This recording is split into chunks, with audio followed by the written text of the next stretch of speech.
All right, Liam, I got you queued up. Are you ready? As ready as I'll ever be for this game. So, before we get started, go ahead and introduce yourself for those of you that may not know who you are. Hi everyone, I'm Liampiper. I'm predominantly a Star Fox 2 runner. I did a run last night. And today I'm going to be doing Less of the Unlikely for you. Less of the Unlikely is a game that actually became quite famous through the Angry Video Game Nerd for being a very janky game to play. But thanks to the speedrunning community around this game, the game actually doesn't, the speedrun, as you're about to see, does not look janky at all. The physics are very interesting, the mechanics are very weird, but as you'll see, the game is actually quite a fun one to speedrun. Also, before I get started, you may notice that everything is in Japanese. We use the Japanese version because you get 9 continues. In the Western version, you only get 3.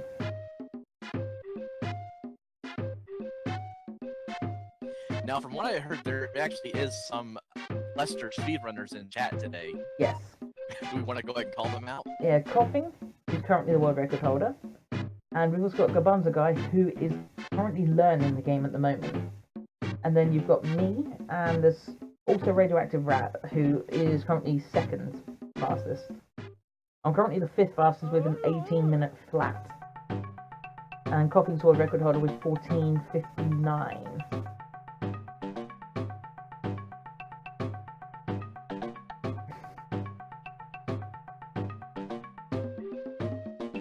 And I also just want to relay, Coughing is eager to, if you're actually interested in running this game, please give him a contact. But also, I'll be posting Liampiper's information as well, so you guys can give him a follow and hit up Coughing for some info on Lester.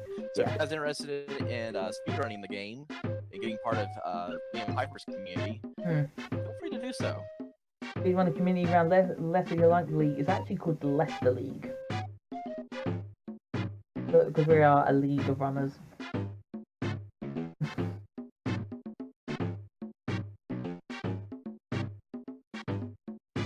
I just gotta say, I love that caster command. That was the best thing possible for this marathon. Yeah.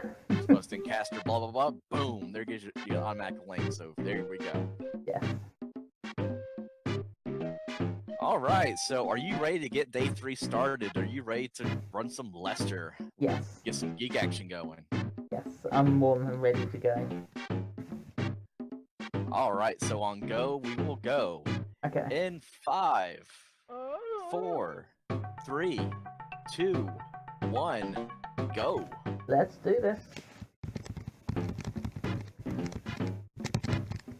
Yeah, timer normally starts from this bubble here.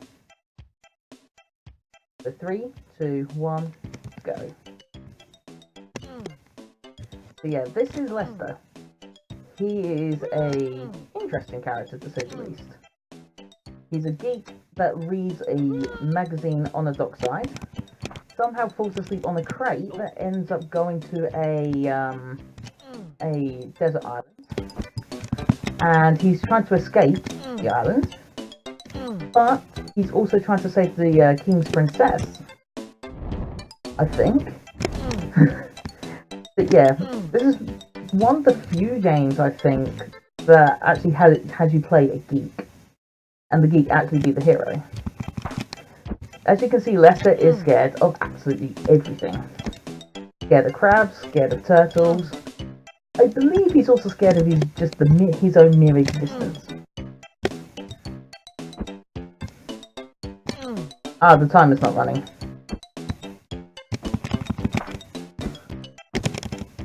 Oh. Ah, darn it. Sorry. I was thinking I was typing and then it messed up. You want to go ahead and just restart? Yeah, sure. Yeah, sure. I'm more than happy to. So anyway, take 2. Yeah. Distant, you messed up.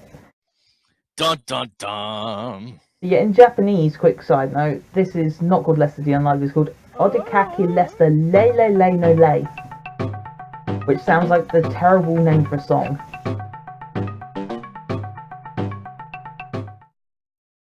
Now I'll give another countdown for the timer. Fingers crossed. All right. 3. As we start again. Yep. Kabuk. 3. In 5, 4, 3, 2, 1, go. Okay, so this is Lester the Unlikely. He's a very geeky character. And he also likes to misbehave just like that. Oh, Lester, please. So as you can tell, Lester is actually scared of everything. Scared of his existence, scared of turtles, scared of crabs. He doesn't like anything.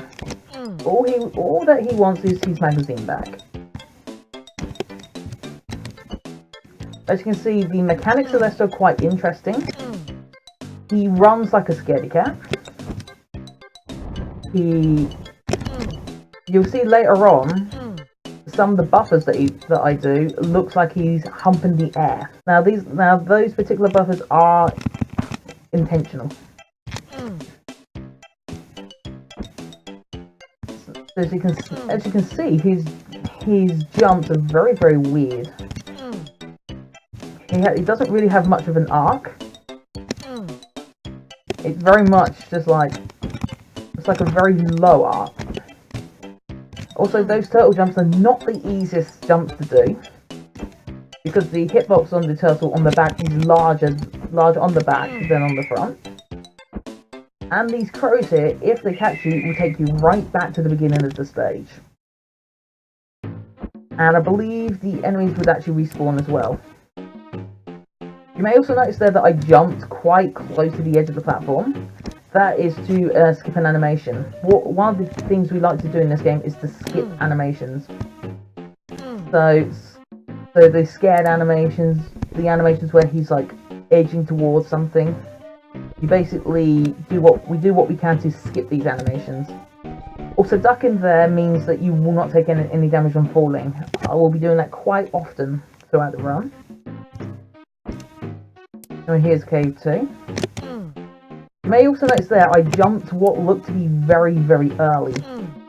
What we try to do in this game is jump at a specific time, so then we reduce the amount of time that Lester's in the air. And basically grabs the platform early. You can see I jump a bit earlier there, otherwise you'd be waiting about half a second, roughly. Jump through here. And not this. Oh, not this again. So Lester dropping objects is very annoying at times. He tends to drop it in what we call units. And sometimes what can happen is, like that, you may think you're lined up, but in fact you're not. But it's not a problem at all. I'm actually going to take it safer this time round.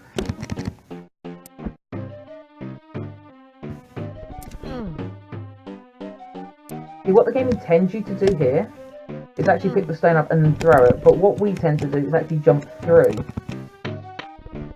Anyway, there we go. You can put that down as the first step. Well, I jump a little bit earlier here, because otherwise Lester would be scared. Another animation skip. We duck here again. But yeah, the ducking find was actually done by Coughing. He was one who discovered that if you duck, you don't take any damage. And you can pretty much fall from any height, and Lester won't take any damage. It also speeds up how quickly he falls. You may also notice that I don't run towards these jumps. That's simply because of the fact that if we try and run and jump, you may fall underneath underneath these platforms, and it can cost 4 or 5 seconds. Get the text there. Now for one of the harder stages, this is a burial ground, and you have these platforms that fall down, and some of the jumps that we have to make here are pretty tight at times.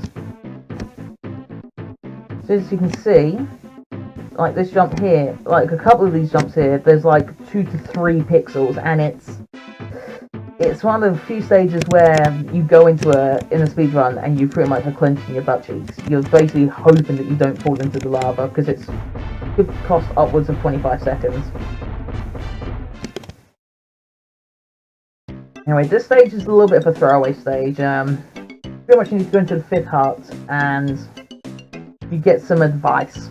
I actually don't know what the person actually says. Anyway, I have a specific alignment here. If it's lined up with the H of that statue in the back, then you can jump through. This stage is difficult. This is what is known as rooftops. Normally the game expects you to fall into one of these houses, and you have to try and escape a cage. But there is a trick here, which is cage skip, where if you just jump across these rooftops like this, then you skip the whole cage stage. There is a quicker way of doing it, but it is pretty dangerous to do in a marathon. This stage is... This is a really long side. This is a side scroller, or auto scroller, sorry. That allows you to basically what's left to hump the air for no apparent reason. And yeah, I tempted fate there by nearly hitting the fish.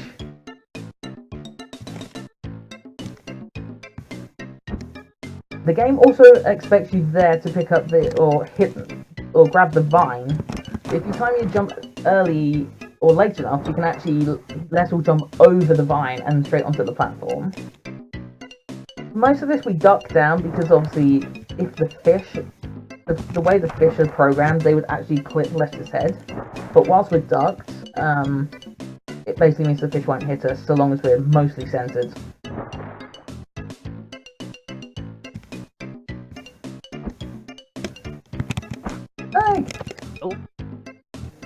Anyway, this third raft is what has caught a lot of players out in the past, and this is where you'll see me do what's known as a buffer. And what the buffers do in this game, it allows you to do specific things at specific times. So as you see here, fish, we hump left, center, hump left, and then go. I didn't actually do the animation there, but that trick there at the end of the river is very consistent. It's a little bit slower compared to what the world record holder does, but it's very consistent. This stage is also one of the banes of my existence. Jungle has cost me many runs. I jump here to skip an animation, but there's 5 ropes. And 1, and 2. I sing to keep my momentum going. 3, and 4, and 5. You do a quick jump here, so then you grab that, and you wait until Lester is almost at the top of the rope swing.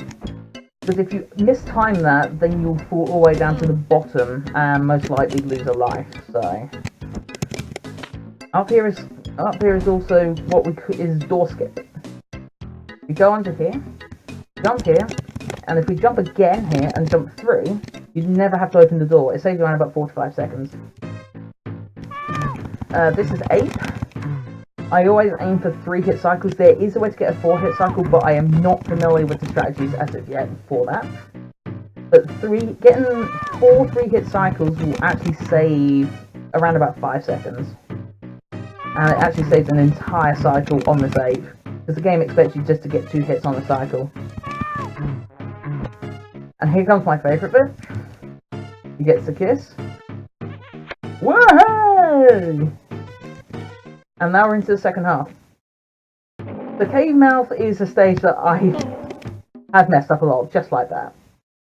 But anyway, cave mouth is an interesting stage because you normally would want to get off these vines quickly, but the way that we do it is we hold onto the vine just a little bit longer.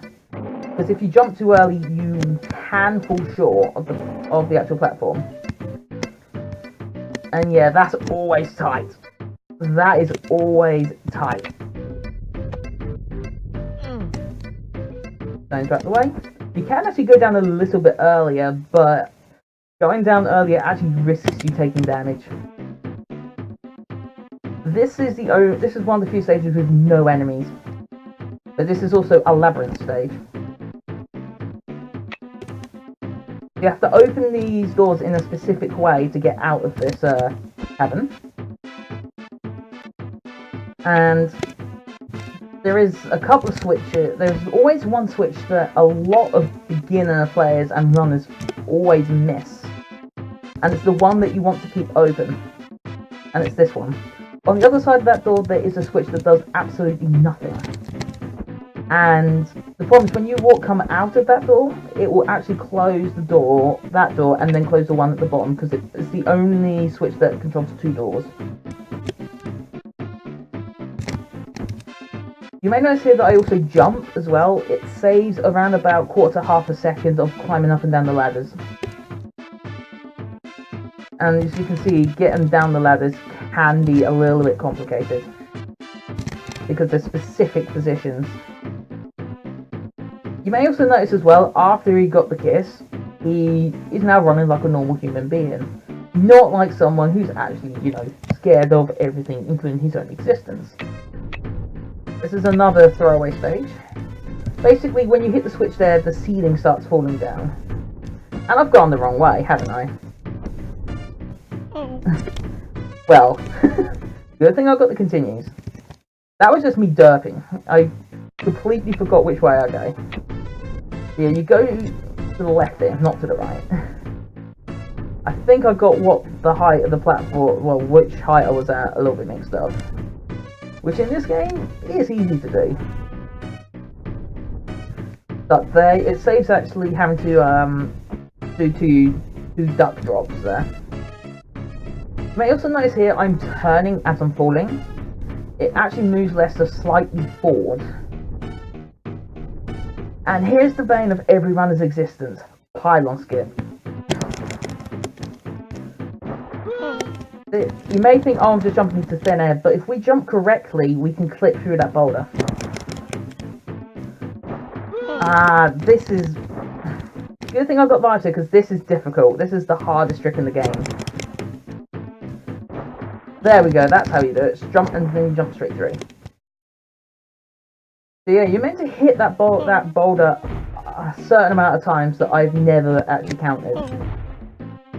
And I've taken some damage here. That should be fine. What I'm trying to do here, what I do when I jump there is basically make sure the stalactite falls early, so I can run through. Here comes Spider. See? Right, down. You may notice here what I'm doing is a specific set of movements.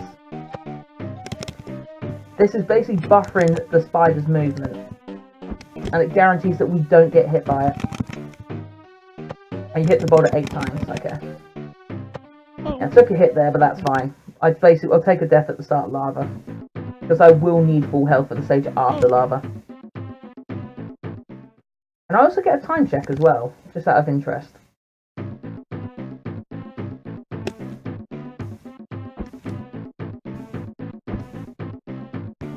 That's 3. I also delayed the jumps here just slightly. And that is because of the fact that those flames there can still hit you even though the sprite is not active. So I basically wait just a little bit more to make sure I don't take damage. My mark could be a 1330 mark. 1330. This might be PB pace. Let me think. I think. Calculate. Yes, this is on. I am actually on PB pace right now. Yeah, dock takes about a minute. Pirate ship takes about a minute. If all else goes well, here, this could be a personal best. Stuck here.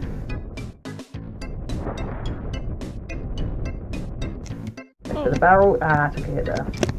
It's going to mess things up a little bit, but it's nothing I can't deal with.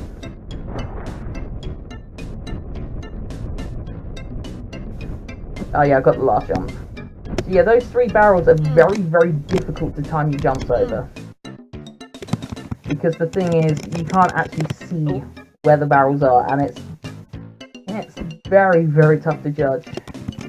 And also say hello to the grunting pirates. Listen to these guys moan.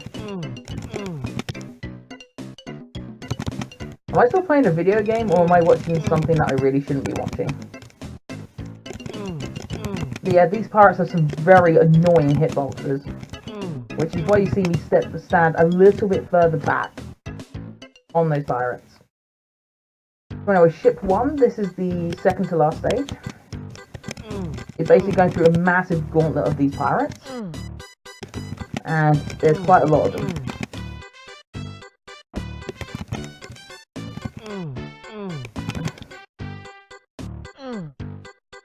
There's something I'm going to do here to give me a little bit more health.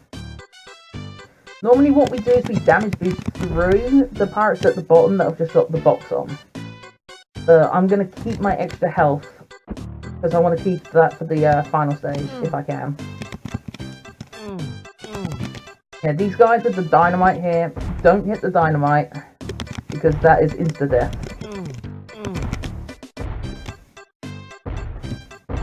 Which is why I immediately ease off the pace there. Okay, I'm actually going to go for the damage boost here. Alright, after this guy, I'm going to damage boost through the rest. Let's see if I can get it. Yeah, I've got it. So yeah, that saves time to face 3 of the pirates. Normally we can damage boost through 4, but the pirate placement there was a little bit wonky. Which means I'm going to take a death here as well. This is entirely intentional. Right, up we go. Yeah, this is the final stage. And this stage also has cost a lot of people personal bests. Because the pirates on this not on this upper this upper part of the mast, but on the lower part of the mast is random. Well, let me just ease up here. You can also do that if you get too close to a pirate, and it just guarantees that you keep your health. Right, last, I'm going to damage boost through this guy, straight through to him.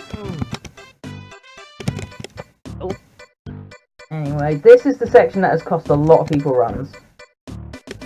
This bit here, I'm going to take it safer. I normally go for something a little bit more aggressive, but this is looking like a solid run. I ducked there because I thought he was going to attack, but he didn't. Let's go for it. And luck was on my side. I picked the torch up. And pretty much all we've got to do now is find the spoon and save the day. If you go in any of these other doors apart from the ones I go in, you will get attacked.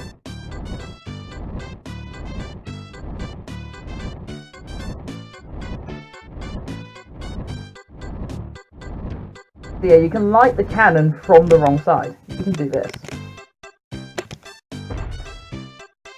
Right, you go, right, and then it's just the final bits here.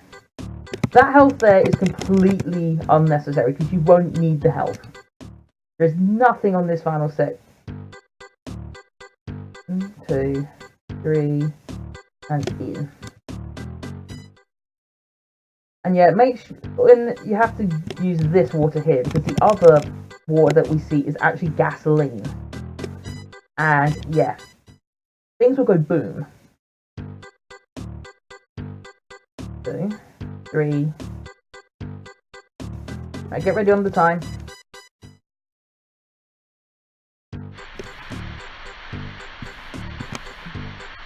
And time.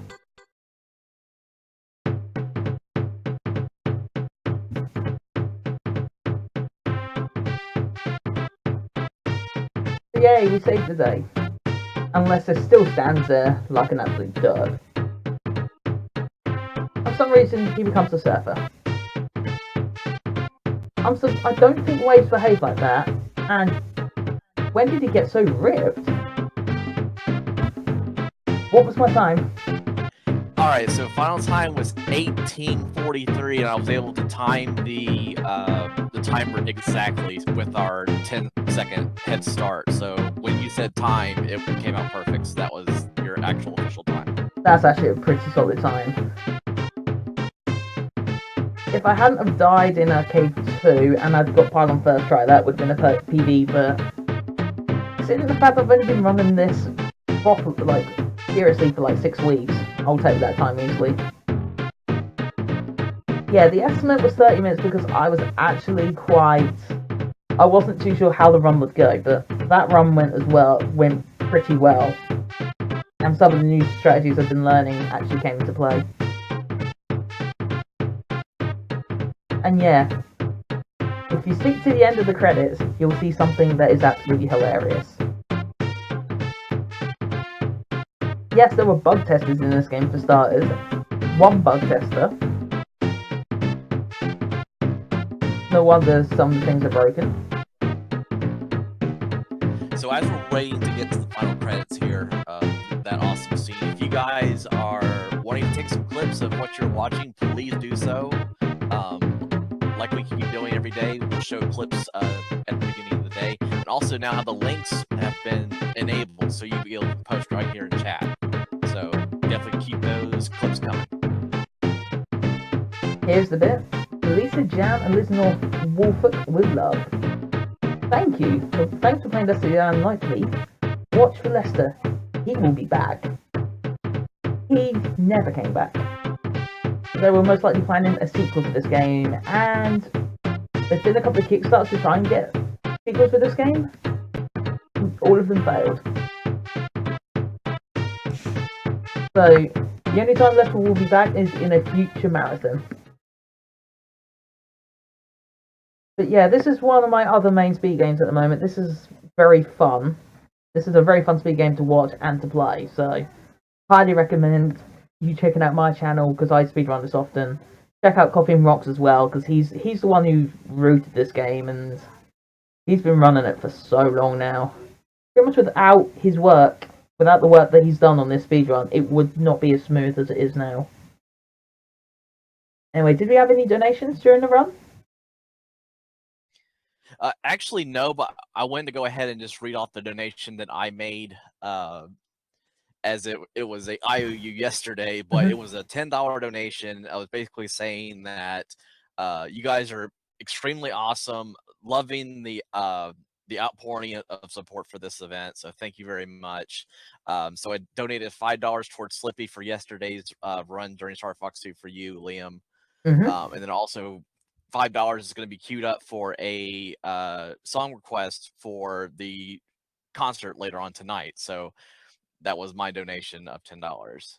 Yeah, definitely, if you haven't donated yet, definitely donate to this cause because it is a fantastic cause. Raising money for children to subdued charities. It's a great cause to donate to. I'd also want to dedicate this run as well to my mum as well, who's currently recovering in hospital. She's starting to get better. Hope you get well soon, Mum. And definitely send her best from us as well. We're definitely keeping her in our prayers as well. And I did a little prayer before I went to bed last night, personally. So yeah. We'll make sure that she's doing well. I'm glad that she is doing well. Hope she does have a speedy recovery. I do as well. And well, what game have we got up next?